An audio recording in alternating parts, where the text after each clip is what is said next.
Astaghfirullah. Bismillahirrahmanirrahim. Assalamualaikum warahmatullahi wabarakatuh. Alhamdulillah wassalatu wassalamu ala rasulillah wa ala alihi wa sahbihi wa mawalah wa la hawla wa la quwata illa billahi wa ba'd. Alhamdulillah, di siang hari ini kita masih bisa duduk di taman-taman surga majelis ilmu.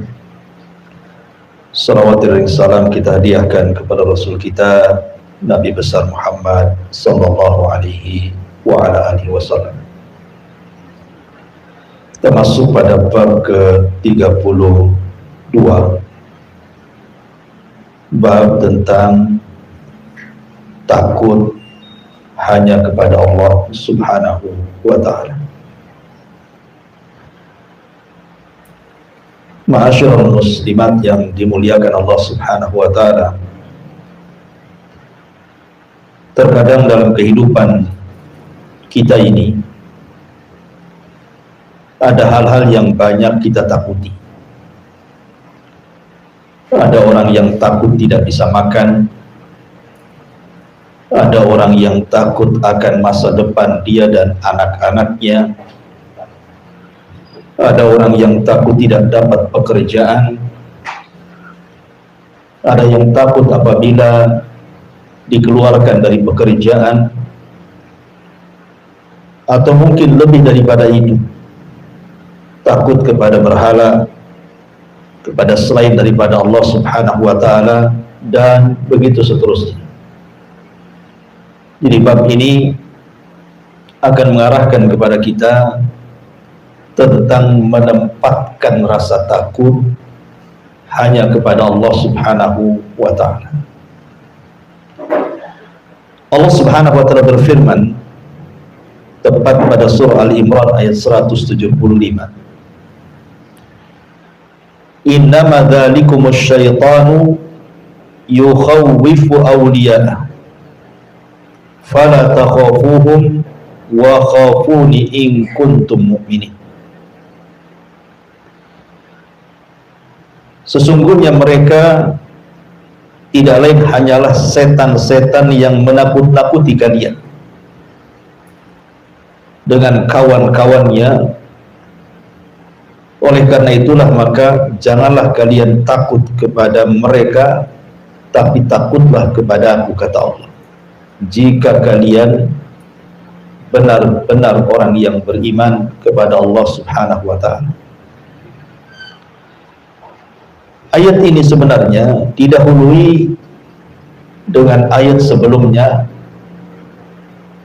di mana pada surah Al-Imran ayat 173 sebelumnya Allah mengatakan, alladzina qala lahumun nas innan nasa qad jama'u lakum fahsyauhum fazadahum imanan wa qalu hasbunallah wa ni'mal wakil fanqalabu bi ni'matin minallahi wa fadlin lam yamsashum su' wattaba'u ridwanallah wallahu dzu fadlin 'adzim.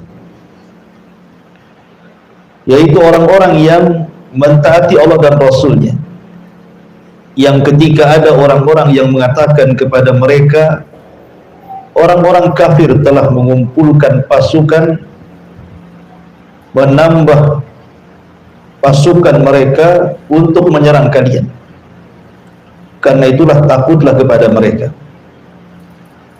Ternyata ucapan itu menambah kuat iman orang-orang yang beriman dan mengatakan, cukuplah Allah menjadi penolong bagi kami, dan dialah sebaik-baik penolong. Maka mereka kembali dengan nikmat dan karunia yang besar dari Allah. Mereka tidak ditimpa satu bencana pun, dan mereka mengikuti keridhaan Allah, dan Allah mempunyai karunia yang sangat besar. Sedikit tentang kenapa Allah subhanahu wa ta'ala berfirman dalam surah Al-Imran ayat 175 ini.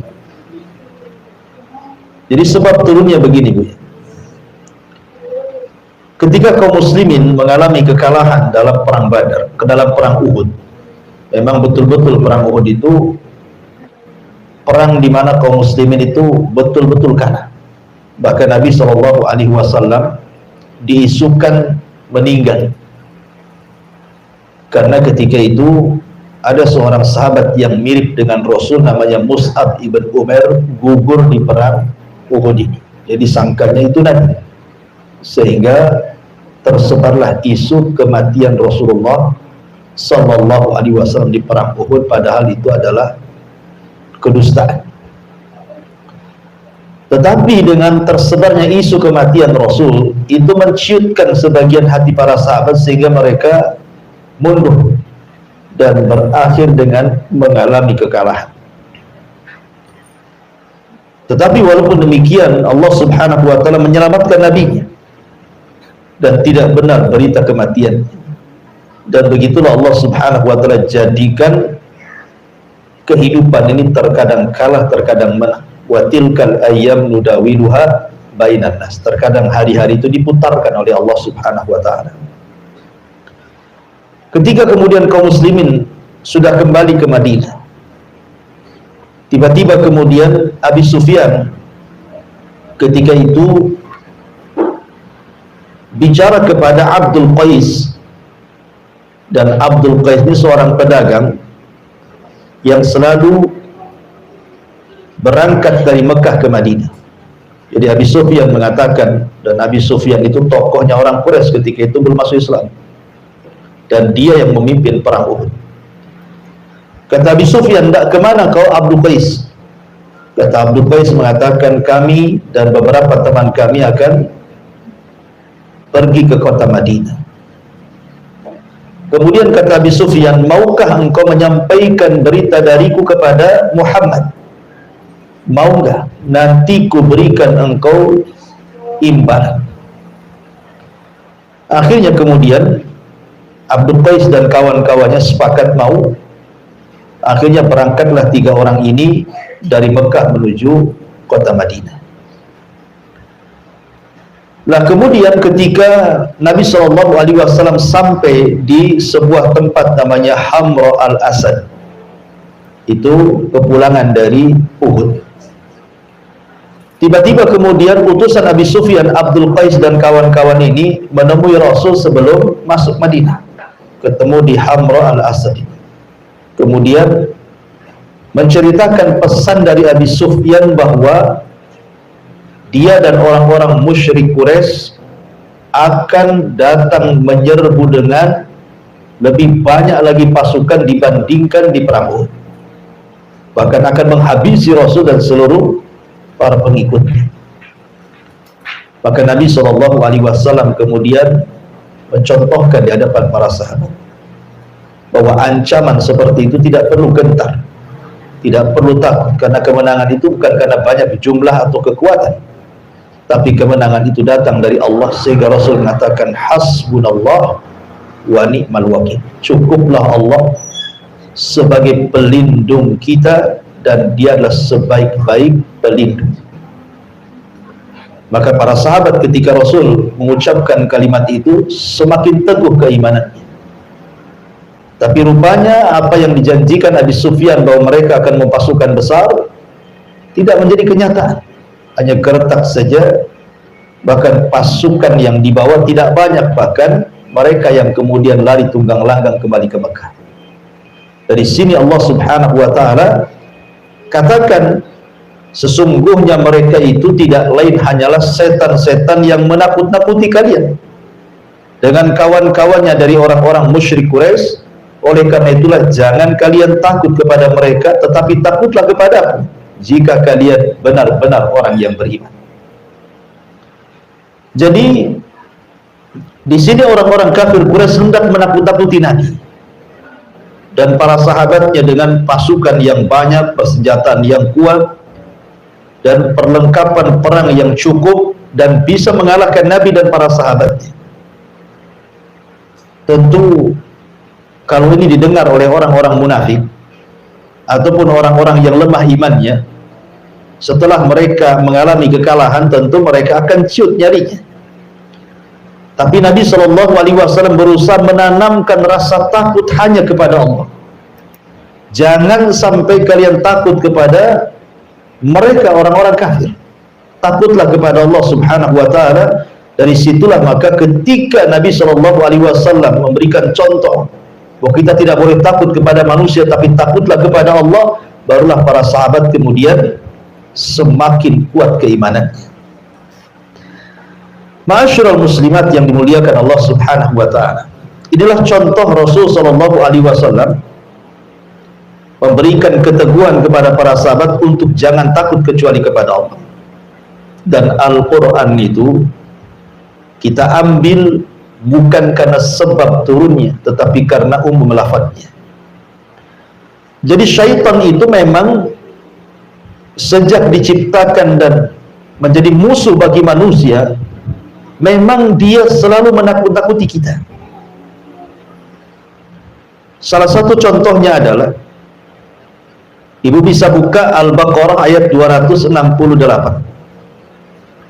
Allah Subhanahu wa taala berfirman, "Asy-syaitanu ya'idukumul faqra wa ya'murukum bil fahsyah wallahu ya'idukum maghfiratan minhu wa fadla wallahu wasi'un alim." Syaitan itu senantiasa memberikan was-was kepada orang-orang yang hendak berinfak, bersedekah, berzakat. Jangan lakukan, karena engkau akan mengalami kefakiran. Jadi syaitan itu menjanjikan kefakiran, bahkan memerintahkan kalian untuk berbuat kejahatan, sementara Allah Subhanahu wa taala menjanjikan kepada kalian ampunan dan karunia, karena Allah maha luas pengetahuan. Imam Nawawi rahimahullahu taala mengatakan, laisa lisyaitan silahun 'alal insan. Tidaklah syaitan itu punya senjata untuk melawan manusia, kecuali bagaimana caranya menanamkan khauful faqri. Bagaimana manusia itu takut akan kefakiran. Sebab kalau seandainya manusia itu sudah takut akan kefakiran, maka manusia pasti akan berbuat jahat. Dan itu senjata syaitan untuk menakut-nakuti. Sebelum dia berbuat jahat, ditakut-takuti kefakiran. Makanya kenapa Nabi SAW mengajarkan satu doa, Allahumma inni a'udzubika minal kufri wal faqri wa adzabil qabri. Ya Allah, aku berlindung kepadamu dari kekufuran dan kefakiran serta azab kubur. Memang ada hadis yang ma'ruf di masyarakat, kadal faqru an yakuna kufran. Terkadang kefakiran itu dekat kepada kekufuran. Hadis ini tidak benar, hadis ini dhaif, ya. Akan tapi secara makna memang benar, bahwa orang-orang fakir itu mudah meninggalkan kewajiban, bahkan bisa meninggalkan agamanya. Dulu kita dapat cerita kan, gara-gara sebungkus sepermi orang bisa murtad. Zaman dulu, ya. Kalau sekarang nggak mulai sebungkus bayar. Kalau sekarang pabriknya baru murtad, dikasih pabrik.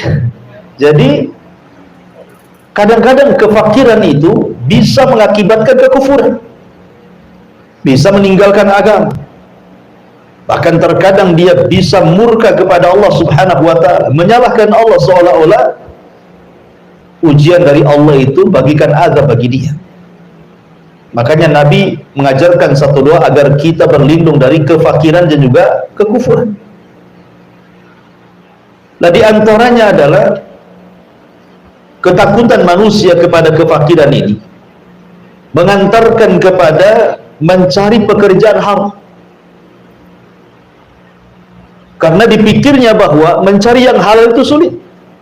Sementara dia harus makan, sementara keluarganya harus makan, anak-anaknya harus makan dan juga harus sekolah. Akhirnya dia tidak peduli dengan bagaimana cara mencari harta.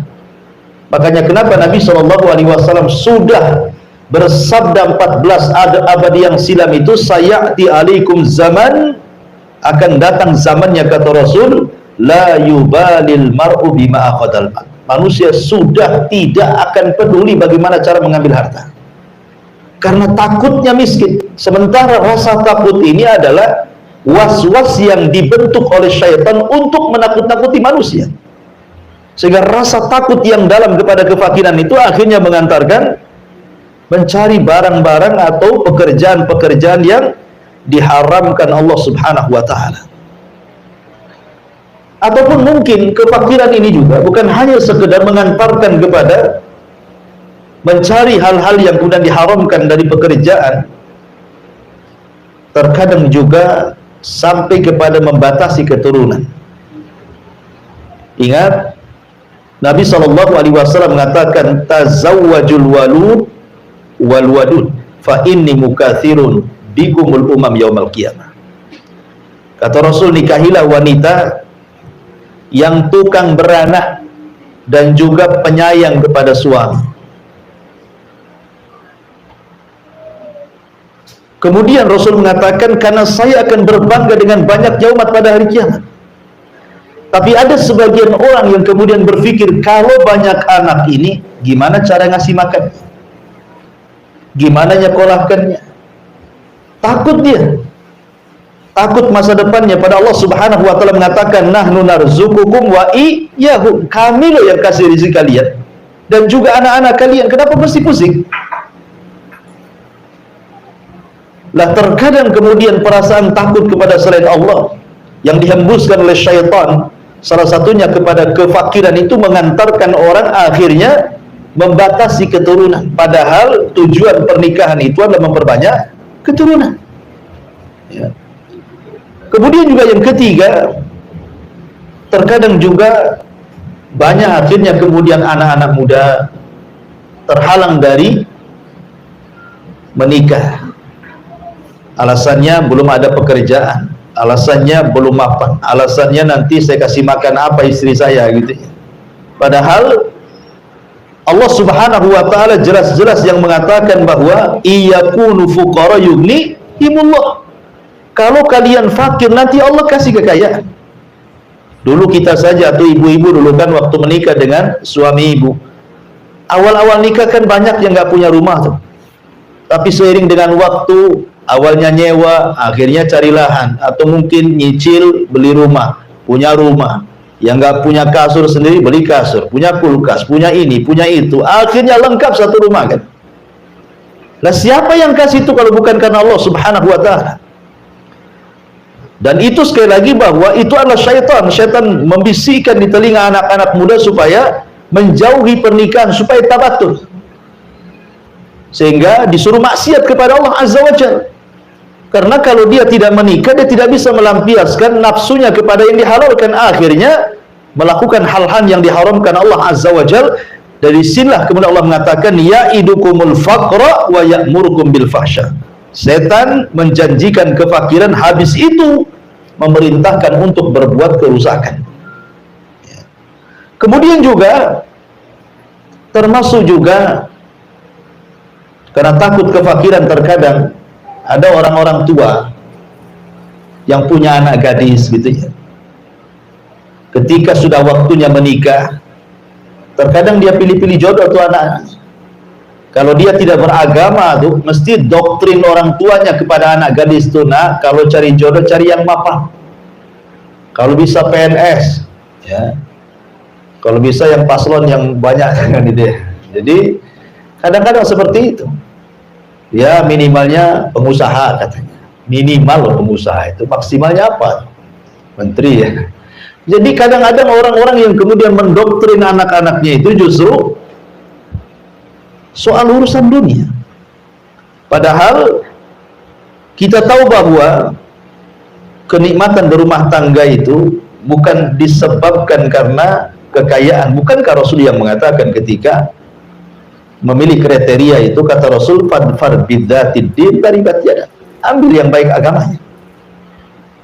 Ambil yang baik agamanya, karena anak gadis kita itu akan melahirkan cucu kita. Cucu kita akan melahirkan cicit kita, dan itu aset bagi kita setelah kematian kita. Mereka yang mendoakan kita. Kalau orang-orang yang kaya belum tentu sayang dengan orang tuanya, jangankan lagi meninggal setelah kematian kita, masih hidup ketika sudah tua saja boro-boro gitu ya. Kenapa? Karena yang menggerakkan anak sayang kepada orang tua itu agama, bahwa ketika dia birrul walidain itu sebuah pahala. Makanya gara-gara kemudian was-was syaitan, akhirnya banyak kemudian orang-orang yang justru menjodohkan anak-anaknya dengan dilihat barometer kekayaan bukan dari agama. Atau terkadang juga karena takut fakir, banyak kemudian wanita-wanita yang kemudian mengambil tempat pekerjaan laki-laki. Dulu kita belum pernah lihat ada pom bensin itu yang layan perempuan kan Bu, pom bensin yang laki-laki. Nah, sekarang yang di pom bensin itu banyak perempuan gitu, laki-lakinya terusir sedikit Bu. Yang saya khawatirkan nanti tukang bangunan pula perempuan semua, ya kan, repot itu nanti. Pemborongnya perempuan, tukangnya perempuan, helpernya perempuan. Nah laki-laki kerja apa? Suruh mancing, gitu kan. Jadi itu akibat apa? Karena takut fakir.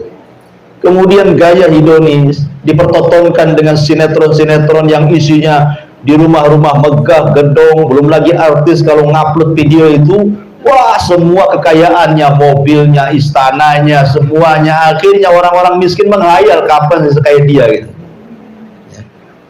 Sehingga kurang bersyukur. Padahal Nabi SAW mengatakan, "Unzuru ila man huwa asfala minkum wa la tanzuru ila man huwa fawqakum." Lihat ke bawah kalau urusan dunia, jangan lihat ke atas, pegel. Ya. Karena kalau banyak lihat ke atas itu syukurnya sedikit jadi. Kemudian, dan itu akibatnya akhirnya banyak perempuan-perempuan yang kemudian tidak punya aturan cara mencari pekerjaan, karena berpikir kehidupan dia macam mana, masa depan dia macam mana. Orang tua saya sudah miskin, saya masih miskin lagi. Padahal belum tentu. Betapa banyak orang-orang susah kemudian dipinang orang kaya, jadi kaya ya dia. Itu siapa yang berkehendak? Allah Subhanahu wa Ta'ala. Dan belum tentu orang kaya juga senang hidupnya. Hanya zahirnya saja dia senang. Ya, karena bagaimanapun kesenangan itu datang dari hati, dan itu pemberian dari Allah Subhanahu wa Ta'ala. Kemudian juga akibat kemudian bagaimana syaitan merongrong manusia untuk menakut-nakuti, dicintakan dengan harta dan ditakutkan dengan kematian.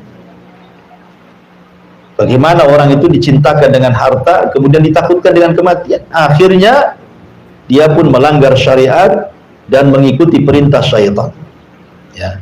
Kembali kepada tema bahwa di sini Allah Subhanahu wa Ta'ala menjelaskan tentang bagaimana kedudukan takut. Takut itu sebuah ibadah.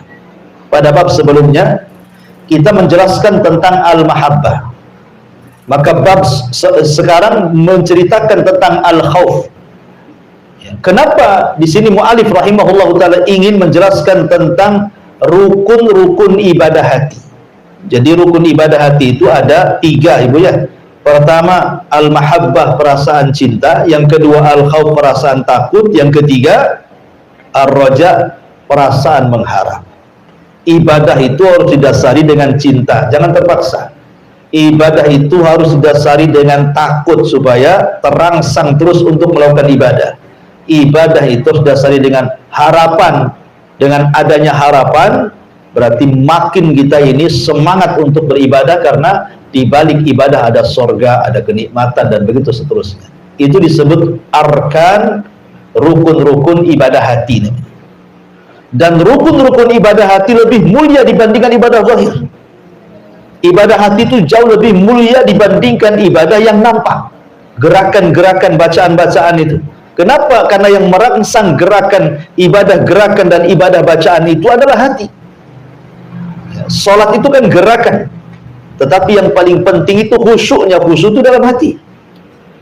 Karena percuma kalau hanya gerakan saja. Betapa banyak Allah menolak gerakan-gerakan salat yang tidak khusyuk, tidak tumakninah, asal bergerak saja. Karena inti ibadah itu dalam hati. Kalau hatinya baik, semua gerakannya baik. Kalau hatinya tidak baik, maka gerakannya pun tidak baik. Itu yang disabdakan Nabi SAW. Sedikit bicara takutnya. Takut itu ada 4 macam. Takut itu ada 4 macam. Yang pertama, takut kepada Allah yang sudah saya jelaskan. Tidak boleh takut kecuali kepada Allah. Tidak boleh takut kecuali kepada Allah. Dan ini takut ibadah, namanya takut tauhid, berpahala. Waliman khafa maqama rabbih jannatan. Bagi orang yang takut kepada Rabbnya, maka dia dapat 2 surga. Yang kedua namanya al-khaufu atau khaufus sir. Rasa takut yang terselubung dalam hati. Seperti takut kepada berhala, takut kepada sesembahan. Ya, itu syirik besar, tak boleh. Tidak boleh takut kepada sesembahan. Seperti takutnya orang-orang musyrik di zaman Nabi SAW, kalau mereka sampai meninggalkan sembahan mereka, maka akan ditimpa azab. Ya, sehingga lihat para nabi ketika menghadapi kaumnya, seperti contohnya umpamanya Nabi Allah Hud alaihi salatu wassalam. Dia mengatakan kepada kaumnya, fakiduni jami'an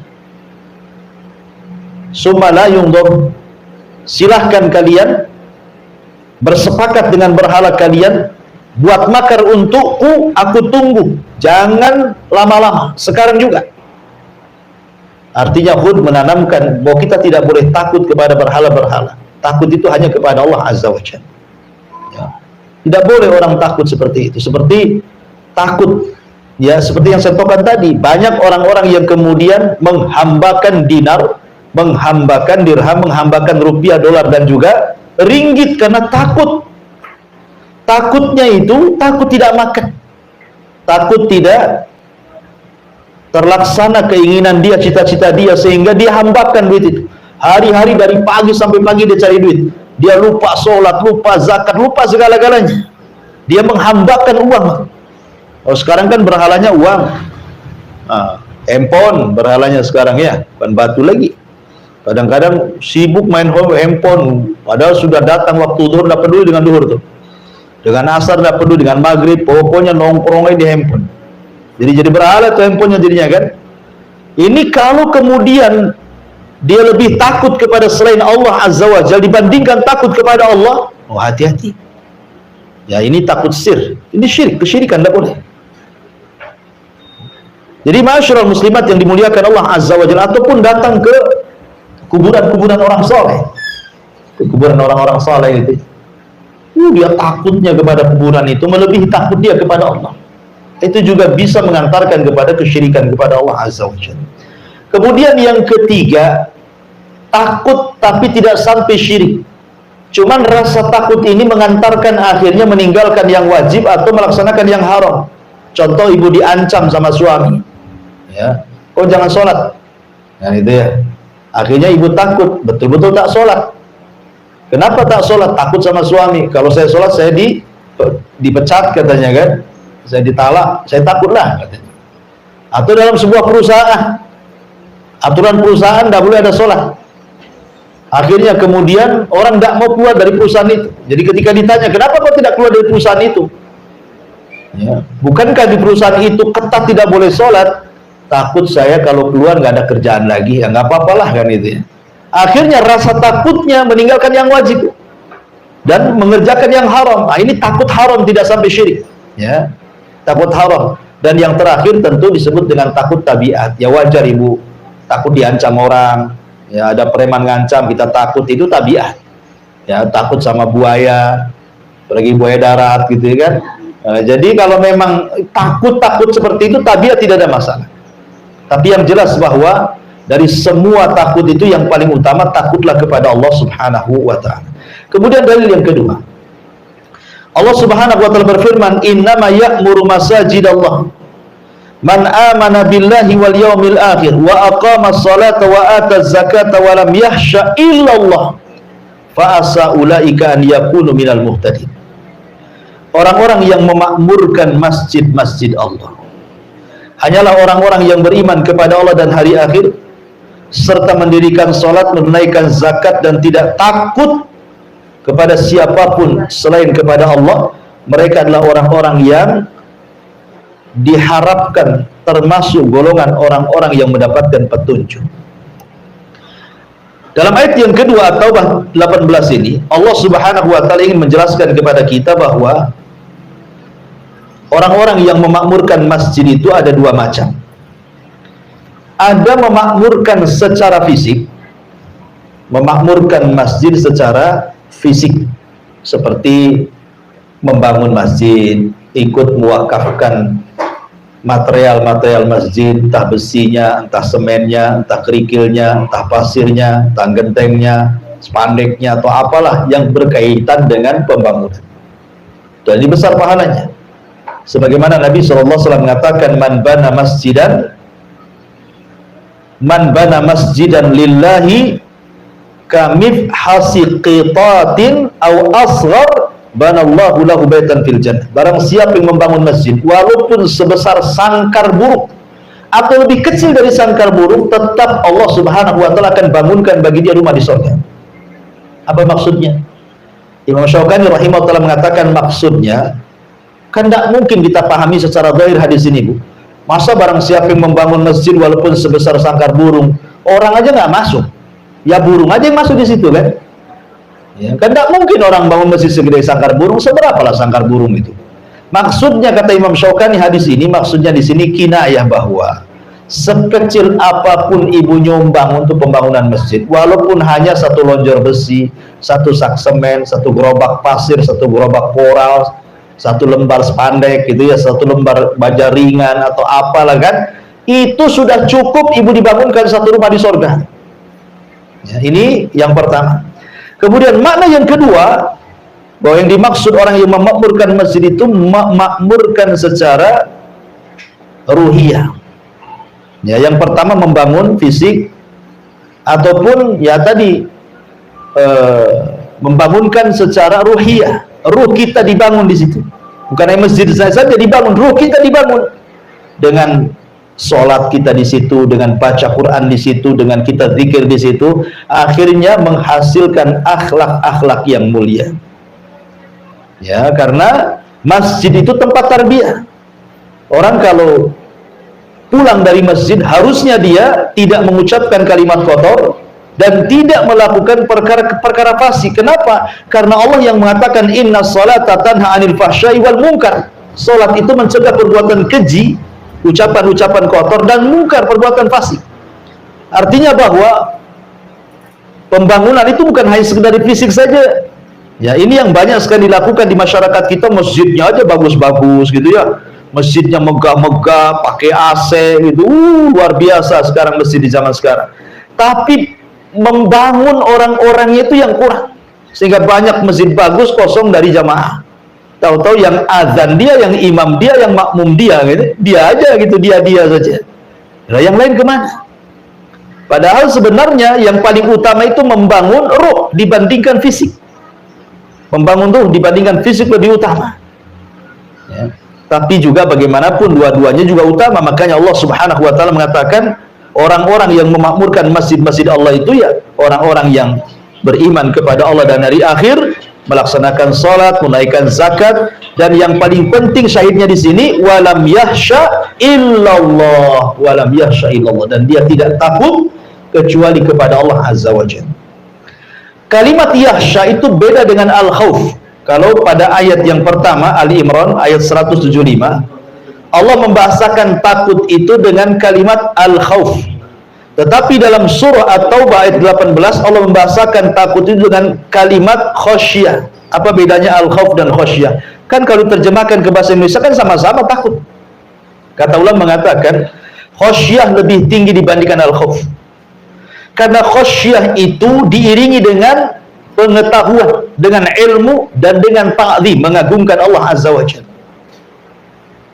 Di mana orang-orang itu kalau sudah sampai level khasyah, betul-betul dia takut karena diiringi dengan pengetahuan. Maknanya dia tahu apa yang ditakutkan. Makanya kenapa ketika Allah mensifatkan para ulama, Allah mengatakan innama yakhsyallah min ibadihil ulama. Orang-orang yang takut kepada Allah itu mereka para ulama, para penuntut ilmu yang punya pengetahuan. Kenapa? Karena hanya mereka yang tahu apa yang ditakutkan. Ya, manusia kan dua, ada yang takut tapi tidak tahu apa yang ditakutkan. Ada yang takut, memang dia tahu apa yang ditakutkan. Ya. Jadi ulama itu tahu. Kenapa mereka takut? Karena tahu yang ditakutkan. Selain ulama itu ya nggak takut wajar, karena nggak tahu apa yang ditakutkan gitu ya. Makanya khasyah itu lebih tinggi dibandingkan khauf. Dan orang-orang yang masuk ke masjid harusnya bukan hanya sekedar al-khauf, tetapi juga mendapatkan predikat khasyah. Jadi ketika masuk masjid itu dia tahu apa yang ditakutkan dalam masjid itu. Kenapa dia sholat? Karena takut akan neraka, takut akan adab, takut disiksa dan begitu seterusnya. Ya, jadi khasyah itu lebih tinggi dibandingkan al-khauf. Kemudian Allah mengatakan fa asa ulaika an yakunu minal muhtadin. Kemudian di dalam ayat yang lain Allah mengatakan, disebutkan dalam surah Al-Ankabut ayat 10, wa minan nasi man yaqulu amanna billah fa idza udhiya fillahi ja'ala fitnatan nasi ka'adzabillah wala in ja'a nasrun min rabbika la yaqulanna inna kunna ma'akum awalaysa Allahu bi'a'lama bima fi suduril alamin. Di antara manusia ada yang berkata, kami beriman kepada Allah, maka apabila dia disakiti karena beriman kepada Allah, dia anggap siksaan manusia itu seperti siksaan Allah. Sungguh jika datang pertolongan dari Rabb, mereka pasti akan berkata, sesungguhnya kami beserta kalian. Bukankah Allah lebih mengetahui apa yang tersimpan dalam dada semua manusia? Maksudnya begini, ayat ini bagus sekali. Kita jabarkan sedikit, agak panjang. Ada yang mengatakan bahwa ayat ini adalah isyarat kepada orang-orang munafik. Jadi orang-orang munafik dan lemah imannya, kalau diuji oleh Allah Subhanahu wa taala di zaman Nabi SAW, maka mereka mengatakan ujian itu seolah-olah adab dari Allah Azza wa Jalla, bukan sebagai pengangkat derajat dan penghapus dosa, ya kan?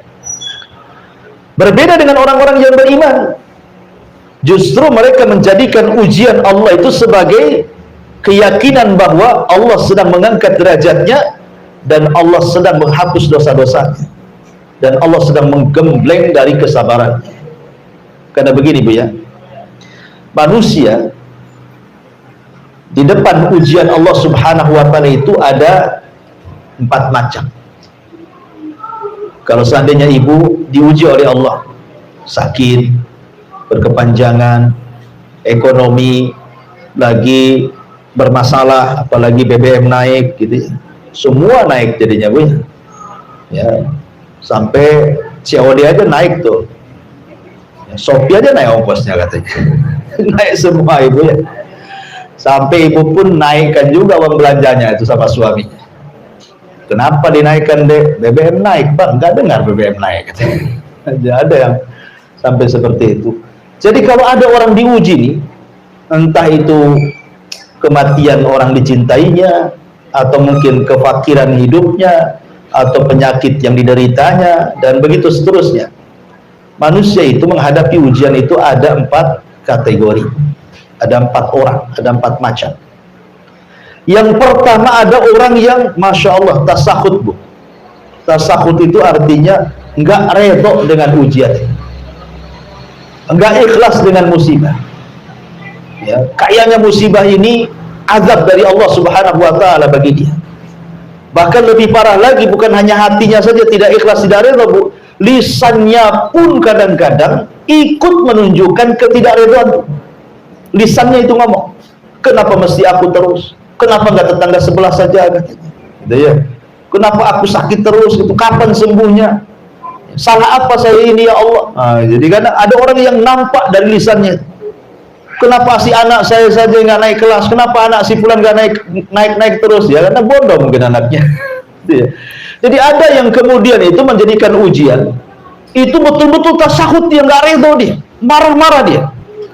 Ini orang yang kunut min rahmatillah, orang-orang yang putus asa dari rahmat Allah. Ini bahaya. Inilah yang difirmankan dalam Al-Quran yang kita baca, fa idza udhiya fillah ja'alallah fitnatan nas ka'adzabillah. Apabila disakiti karena beriman kepada Allah, dia menganggap siksaan manusia itu seperti siksaan Allah. Ya Rabb, saya kan sudah sholat ya, kok saya masih susah juga. Ya Allah, saya sudah sholat, kenapa tetangga itu nyelekit kali ngomongnya? Ya Allah, saya sudah sholat, kenapa kok begini? Kadang-kadang orang kemudian menganggap bahwa kalau Allah sedang menguji, dia merasa sudah beriman, ternyata ujian itu dianggapnya seperti azab Allah. Ini bahaya. Ini yang pertama. Yang kedua, ada orang itu zahirnya pura-pura kuat dalam ujian, disabar-sabari. Ya, pokoknya suaminya meninggal, sabar. Ekonominya gulung tikar, sabar. Ya, disabar-sabari. Ada orang yang menyabar-nyabari diri, Bu. Tapi jangan disenggol. Kalau disenggol keluar semua keluhannya. Nah, ada orang kayak gitu, Bu. Nampaknya sabar, sabar, sekali ibu tegur, "Cemana jualannya?" "Aduh, payah," kata. "Udah sebulan ini begini-begini, begono-begono." Itulah. Ada orang yang nampak menyabar-nyabarkan diri, tapi kalau disenggol keluar semua. Nah, ini kelompok yang kedua, tapi agak rendah daripada kelompok pertama nih. Ada kelompok yang ketiga, ini beda lagi. Dia betul-betul ikhlas. Betul-betul ikhlas, redha, betul ya. Disenggol nggak disenggol ya memang dia ikhlas, sabar betul orang ini. Memang sudah dicatat di Lauhil Mahfuz, saya ini harus dapat ujian hari ini. Memang sudah dicatat, memang orang yang saya cintai harus meninggal hari ini. Pokoknya betul-betul sabar. Ah, ini yang luar biasa. Dan yang lebih luar biasa lagi adalah yang nomor keempat. Sudah sabar, sudah ikhlas, sudah redha, lisannya juga justru mengucapkan alhamdulillah. Setelah dia mengucapkan innalillahi wa inna ilaihi rajiun, dia mengucapkan alhamdulillah. Karena jarang sedikit atau sedikit sekali orang yang ditimpa musibah mengucapkan alhamdulillah. Saya contohkan sebuah kisah, namanya Urwah ibn Mas'ud, Urwah ibn Zubair rahimahullahu ta'ala. Jadi Urwah ini, Bu, dikasih penyakit kakinya. Salah satu kakinya harus diamputasi. Akhirnya kemudian dikatakan kepada Urwah, "Ya Urwah, engkau harus minum khamr. Kakimu akan diamputasi dan kau akan merasakan sakit." Kata Urwah, "Tidak. Aku tidak akan minum yang diharamkan Allah. Kalau engkau ingin putuskan kakiku, tunggu aku ambil wudhu, kemudian aku sholat 2 rakaat, saat sholat kau potong kakiku," katanya. Subhanallah. Jadi dia mengambil momen khusyuk itu sebagai obat bius bagi dia. Itu lama dulu, Bu. Khusyuk itu bisa jadi obat bius, sehingga ketika dipotong, sudah terpotong, disangka belum dipotong. Lah di waktu yang sama ketika kemudian kakinya terpotong satu, artinya sudah pincang, tidak punya kaki satu, ada kabar pula salah satu putra daripada Urwah ini meninggal dunia. Bayangkan, berturut-turut musibahnya. Pertama kakinya hilang, yang kedua anaknya hilang. Tapi Urwah mengatakan alhamdulillah ala kulli hal. Segala puja dan puji bagi Allah. Segala sesuatu ada kebaikannya. Sehingga orang-orang heran dan mengatakan, "Ya Urwah, kok bisa kamu mengucapkan alhamdulillah?" Kata Urwah, "Ya, tidakkah kau lihat anggota badan diriku? Aku masih punya 2 tangan dan aku masih punya 1 kaki. Aku tetap bersyukur kepada yang ada. Dan kenapa aku mengucapkan alhamdulillah? Karena kematian putraku, karena aku masih putra yang lain yang bisa membanggakan diriku." Jadi orang yang keempat ini tetap dia mensyukuri nikmat yang tersisa pada badannya, tidak terus fokus pada musibah yang menimpanya. Oh, ini kan luar biasa, Bu. Yang keempat ini tingkatan menghadapi musibah yang luar biasa yang keempat. Makanya jarang yang keempat ini dilakukan orang, kecuali betul-betul orang yang dirahmati oleh Allah Subhanahu wa taala, penyabar, penyayang gitu ya, redha, ikhlas, dan mengatakan alhamdulillah. Mau diapakan lagi? Ya kan? Lah, masyarul muslimat yang dimuliakan Allah Azza wa Jalla, ayat ini memberikan pelajaran kepada kita bahwa jangan pernah seseorang itu menyandarkan hidup kepada manusia. Sebab kalau seandainya manusia menyakiti kita, maka kita anggap mereka menyakiti seolah-olah adab dari Allah Subhanahu wa taala.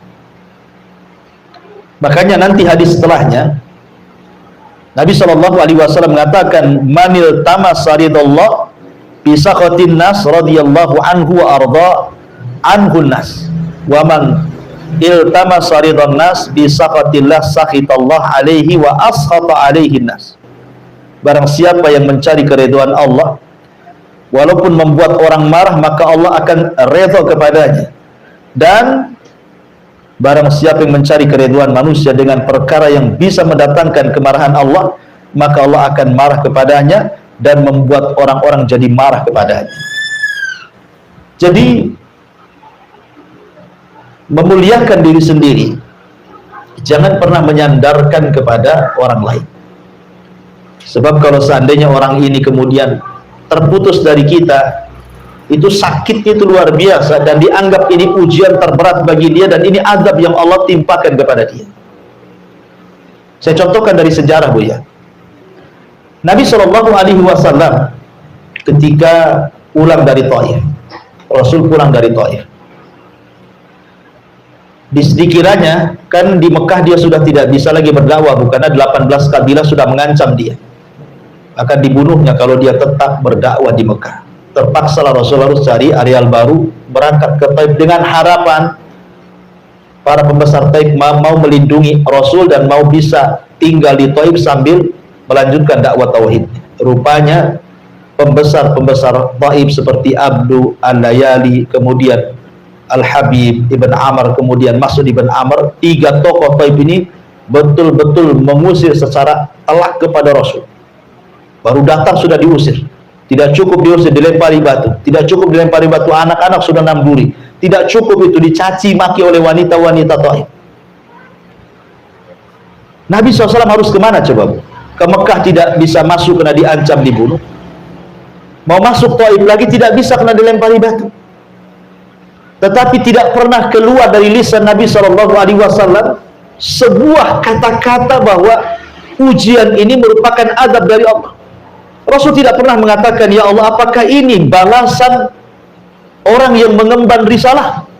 Contohnya umpamanya, ya Allah, apakah begini orang-orang yang kemudian mengemban kenabian dan kerasulan? Kenapa mesti aku yang disakiti? Kenapa tidak mereka saja? Kenapa mesti aku seperti ini? Rasul tidak mengatakan seperti itu. Tapi subhanallah, Nabi SAW mengajarkan kepada kita sebuah doa saat disakiti orang Taif. Apa kata Rasul? Allahumma ilaika ashku dha'fa quwwati wa qillati hilati wa hawani 'alan nas. Kata Nabi SAW, ya Allah, aku hanya mengadu kelemahan kekuatanku, sedikit pengalaman dakwahku, dan terasa hinanya diriku di atas manusia. Tetapi Rasul mengatakan, illam takun alayya sakhatun fala ubali. Kalau memang illam takun alaika, kalau memang engkau tidak murka kepadaku, kalau memang peristiwa seperti ini bukan kemurkaanmu kepadaku, kalau memang mereka melempari batu kepadaku, mencaci maki aku, ini bukan bentuk kemurkaanmu kepadaku, kata Rasul, fala ubali, aku nggak peduli. Ya. Mereka mau ngomong apa, mau melempari batu, mau menyakiti saya, terserah, asal ini bukan bentuk kemarahanmu kepadaku. Lihat, bisa nggak kita ngomong begini saat kena musibah? Umpamanya ibu kena sakit gitu, ya Allah, selama sakit ini, umpamanya persis seperti ucapan Nabi SAW, ya, ini bukan bagian azabmu untukku, saya nggak peduli. Ya, boleh jadi ini adalah engkau hendak mengangkat derajatku dan menghilangkan dosa-dosaku. Ah, kan enak, Bu. Kalau ibu ngomong gitu, tenang tuh hidup tuh. Umpamanya ini gulung tikar usahanya, dia ngomong, ya Allah, selama gulung tikar ini, kebangkrutan ini bukan azab dari kepada kamu, bukan karena engkau murka kepadaku, aku nggak peduli. Mau gulung tikar, mau bangkrut, nggak peduli. Ya. Yang penting afiataka, karuniamu, maafmu lebih luas kau berikan kepadaku.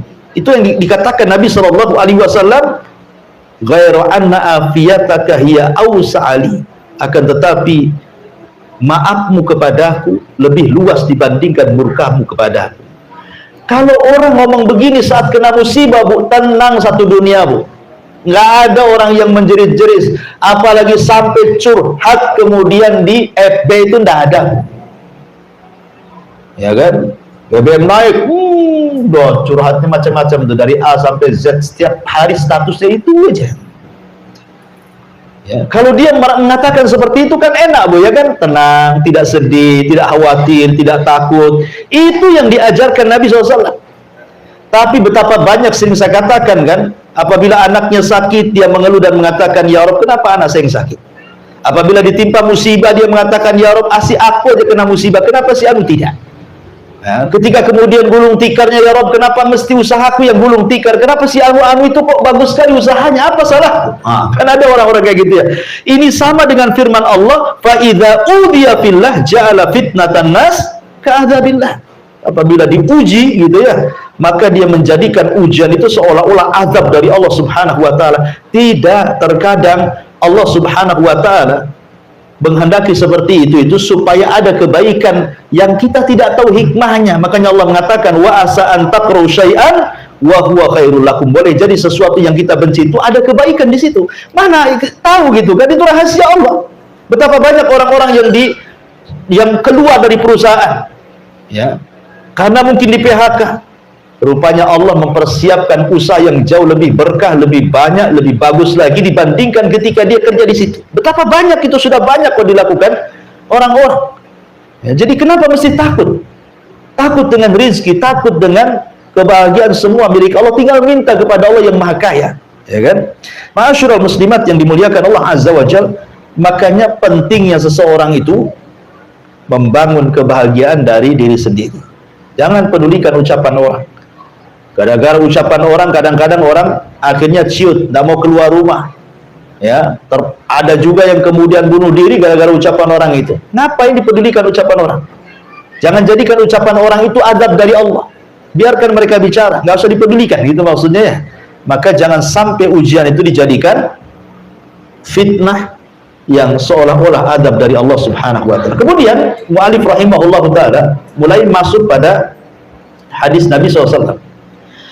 Dalam hadis yang marfu dari Abu Sa'id Al-Khudri radhiyallahu anhu, "Inna min dha'fil yakin an turdiyan nas bi sakhatillah wa an tahmadahum ala rizqillah wa an tadhummahum ala ma lam yu'tikallah.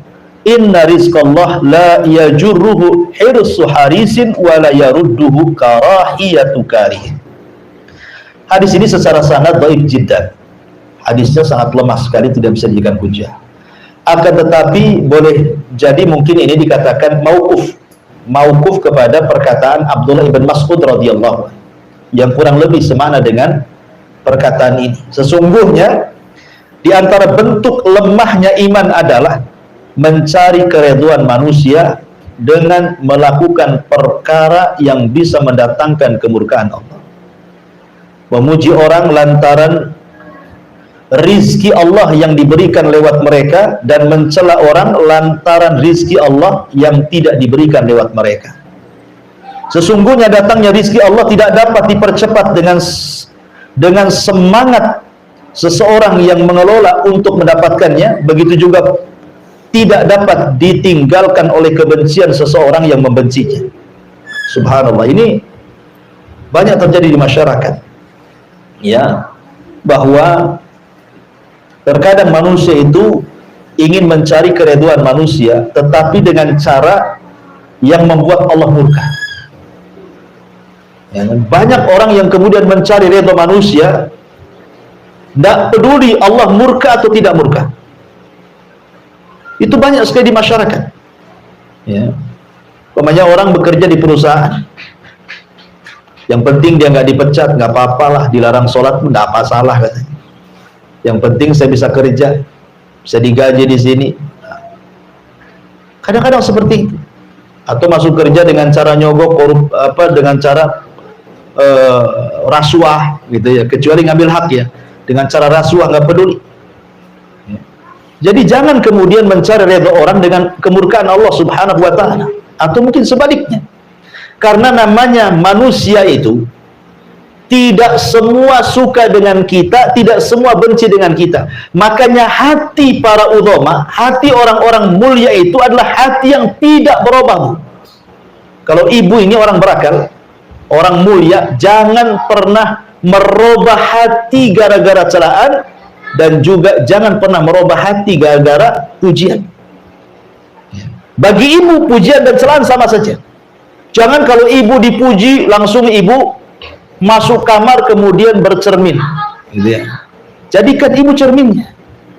Karena hati orang-orang yang mulia itu tidak berubah. Mau dicela sama saja, mau dipuji pun sama saja. Jangan pula kalau dicela hidungnya kecil, kalau dipuji hidungnya membengkak, begitu Bu ya. Bukan begitu, ya.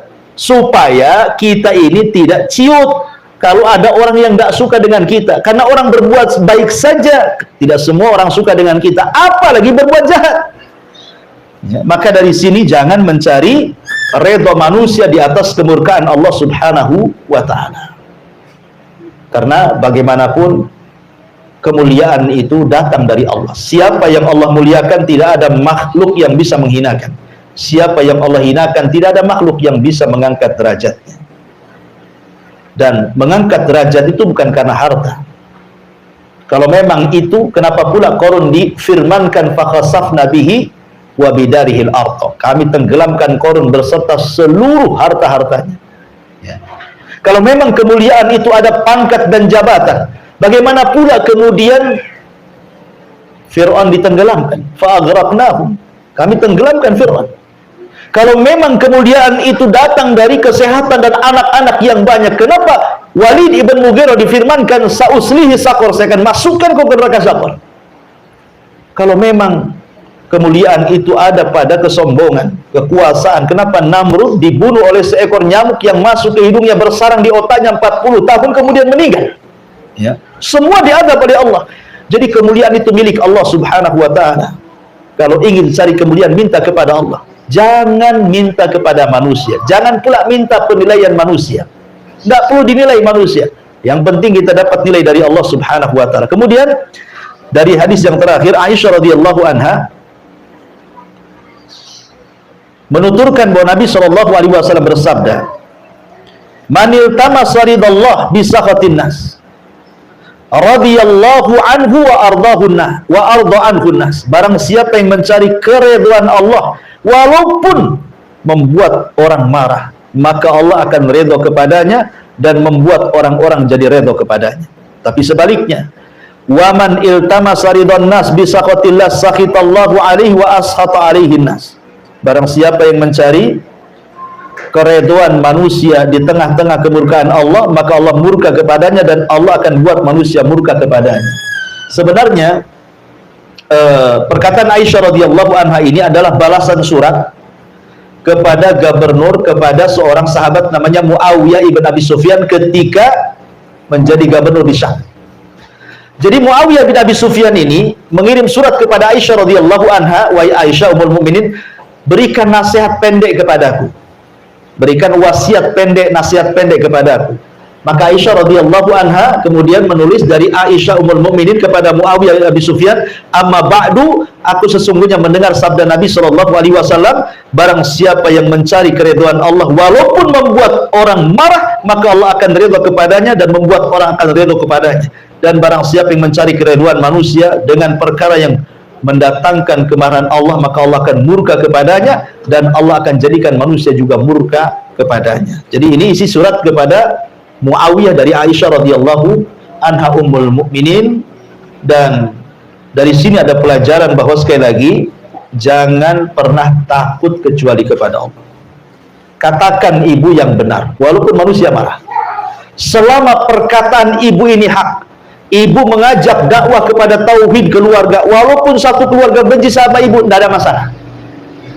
Ya, umpamanya ibu ada keluarga yang masih awam terhadap tauhid, masih syirik, masih datang ke dukun, masih percaya tangkal, masih percaya dengan nenek moyang, ibu dakwai mereka. Nggak boleh ini syirik, nggak boleh ini berselisih kepada sunnah. Akhirnya ibu dibenci sama keluarga, nggak apa-apa.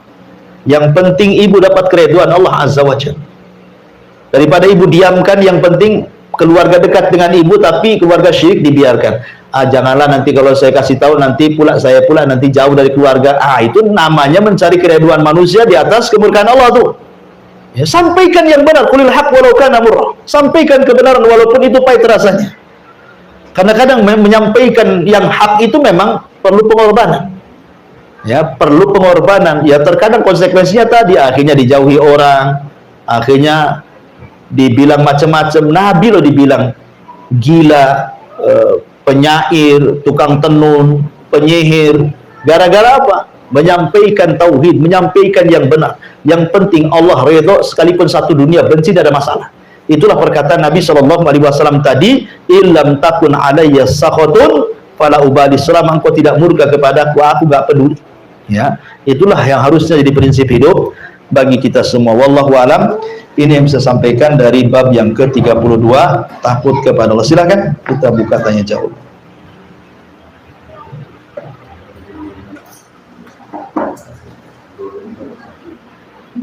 20 menit lagi.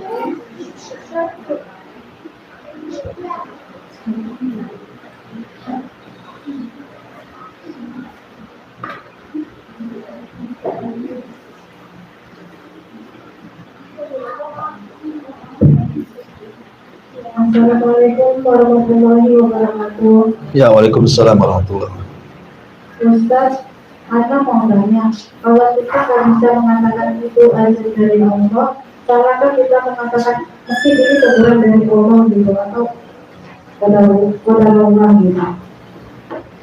Oh, kalau ibu disakiti orang, kemudian ibu ngomong, ah ini Bukan Pak. apa? Kemarin kan Ana jatuh, gitu. Kecelakaan ya. Nah, terus Ana bilang, ini mungkin teguran dari Allah gitu. Terus udah, karena kawan-kawan punya kok bisa jatuh. Ana sendiri nggak tahu kenapa bisa jatuh, tapi Ana udah gimana ya, rasanya itu udah balik kayak gitu. Pas berdiri, mau berani nggak apa, tapi kaki sampai begini gitu. Tiba-tiba jatuh. Allah aja gitu. Ya nggak apa-apa, memang benar. Kan ada hadisnya beliau mengatakan, ihris ala ma yanfa'uka wasta'in billah. Ihris ala ma yanfa'uk. Carilah apa yang bermanfaat bagi hidup. Mintalah pertolongan kepada Allah. Dan jangan katakan, kata Rasulullah, wala taqul law fa'altu kadza lakana kadza wa kadza. Kata Rasul, jangan katakan kalau saya tidak melakukan, kalau saya melakukan ini, kalau seandainya saya tidak melakukan ini, tentu akan terjadi ini dan itu. Tidak akan terjadi ini dan itu. Kalau saya tidak melakukan ini dan itu, saya tidak mungkin terjadi ini dan itu.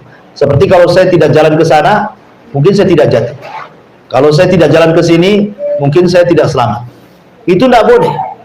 Ya, kenapa? Karena itu adalah pintu pembuka amal setan. Kata Rasulullah, akan tapi katakan, kul, katakan, kata Nabi SAW, qaddarallah wa masya'a fa'al. Semua atas takdir Allah. Allah menakdirkan sesuka dan sekehendaknya. Ya betul Bu. Jadi kalau ibu jatuh, ya, jangan pula kemudian disalahkan, oh gara-gara motornya ini sudah ombek, motornya ditendang lagi gara-gara kamu. Ngapain nendang motor? Makin sakit lah, udah jatuh nendang motor pula kan itu. Jadi kita katakan ini sudah takdir Allah. Ya betul, itu harus begitu. Sandarkan semua kepada takdir Allah. Supaya apa Bu? Supaya tenang, supaya nggak kecewa.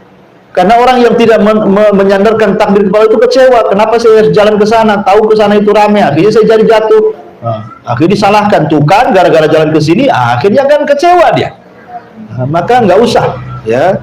Katakan semua takdir Allah, karena jatuhnya ibu hari itu tuh sudah dicatat 500 tahun sebelum Allah menciptakan langit dan bumi. Sehingga Allah, ya ibu pikir mungkin sudah takdirnya. Walaupun bagaimanapun hari ini harus jatuh, bagaimanapun caranya saya jatuh karena sudah ditulis gitu. Ya sama dengan orang meninggal kan. Ada orang meninggal sebabnya kecelakaan. Ya, tapi kalau ditakdirkan hari itu harus mati, tidak celaka pun dia mati. Betapa banyak orang yang di rumah gak kecelakaan di jalan pun mati dia. Memang sudah takdirnya, itu sebab jalan aja dia meninggal seperti itu. Ya. Tapi kalau takdirnya hari itu harus mati, ya mesti harus meninggal dia. Dengan cara apapun, tidak mesti kecelakaan. Ya, karena memang semua sudah ditakdirkan Allah Azza wa Jalla. Sudah betul kata-kata ibu. Katakan kalau ada musibah itu qaddarallahu wa masya'a fa'al. Wallahu a'lam. Ada lagi Pak Ustaz, Iya. bagaimana cara kita menyikapi teman kalau misalkan ada teman yang lain kena musibah gitu, terus dia itu pokoknya biarin itu aja dari Allah gitu. Gimana? Misalkan nih ada teman mendengar kabar ada teman lain gitu kena musibah gitu, terus teman yang ini tadi bilang biarin itu aja dari Allah gitu. Enggak boleh. Masa ada orang kena musibah didoakan jelek, itu biarin asap itu. Memang kayak gitu. Ibu, jangan ibu ya, kita doakan yang baik gitu, ibu ya. Kita sering Iya, itu nggak boleh, Bu. Akhlak seorang Muslim nggak boleh mendoakan keburukan. Dan kita tidak tahu itu namanya suudzon sama kawan, Bu. Namanya ibu ya, kalau dia kena musibah, kemudian kita katakan biarin saja itu azab dari Allah. Bu, kita tidak tahu kehidupan dia. Nampak saja mungkin di mata kita dia jahat. Boleh jadi ibu tidak tahu dalam kehidupan sehari-hari dia mungkin dia ada amalan yang ikhlas yang diterima oleh Allah yang ibu tidak punya. Ya, boleh jadi mungkin musibah dia itu mengangkat derajat dia dan menghilangkan dosanya. Tapi kita ngomong kepada orang itu namanya seolah-olah kita suudzon dan seolah-olah dia lebih baik dibandingkan dia. Nah, itu tidak boleh. Ya, nasihati saja kita tidak boleh bersikap seperti itu kalau kita nasihati orang. Jangan sampai umpamanya di depan kita orang yang berdosa, kita nasihati orang yang berdosa, kita anggap kita lebih suci dari dia. Nggak boleh kayak gitu. Ya, karena menasihati orang itu sama dengan nasihati diri sendiri dalam cermin. Maka sebaiknya hilangkan itu kata-kata itu nggak bagus ya. Itu bukan akhlak Islam ya. Wallahu a'lam. Terima kasih, Pak. Wah, ya. Assalamualaikum warahmatullahi Salam, ya. wabarakatuh. Iya, di sini ada pertanyaan juga dari YouTube ini apa ini? Bismillah, izin bertanya Ustadz, gimana hukumnya seseorang yang bersedekah untuk pembangunan masjid lalu diinfo saat serah terima uang disumbangkan beserta nominalnya dan foto tersebut di-share ke grup. Ya, tujuan nge-share ke grupnya apa? Kalau nyumbang kemudian tujuannya ingin dipuji orang, nah ini ria ya.